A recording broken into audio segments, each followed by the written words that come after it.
Hello বন্ধুরা, তোমরা কেমন আছো? আশা করি তোমরা সবাই ভালো আছো। তো এখানে হচ্ছে কি আমরা একটা বার্থডে বাড়িতে এসেছি। এখানে ইশিকার জন্মদিন। তো আমরা এখানে একটু বেলুন টেলুনগুলো সব সাজাচ্ছিলাম। একজন দেখো নখ খাচ্ছিল।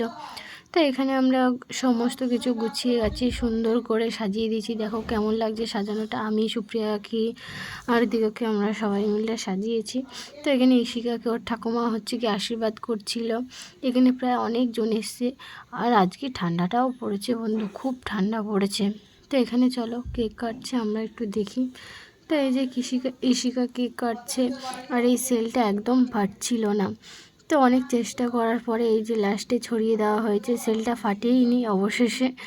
তো আমরা হাত দিয়ে ওটাকে খুলে ছড়িয়ে দিয়েছি। এখানে সমস্ত বাচ্চা কাচ্চা খেতে বসে গেছে। তো অনেক কিছু রান্না হয়েছে। চলো তোমাদেরকে কি কি রান্না হয়েছে তোমাদেরকে দেখাই। এখানে রান্না হয়েছে একদম সরু সরু চালের ভাত, আর সবজি ডাল হয়েছে। এখানে হয়েছে পটল চিংড়ি, আর তোমার হচ্ছে কি মাছ ভাজা, মানে মাছের রসা হয়েছে। আর এখানে মাংস হয়েছে, তোমার হচ্ছে কি তারপর চাটনি, মিষ্টি, পায়েস, আইসক্রিমটা তোমাদেরকে দেখাইনি। এইটা হচ্ছে কেক। তো এই যে ইনি হচ্ছে কি গামলায় বাটিতে করে গুছিয়ে দিচ্ছিল, আর আমরা সব দিচ্ছি।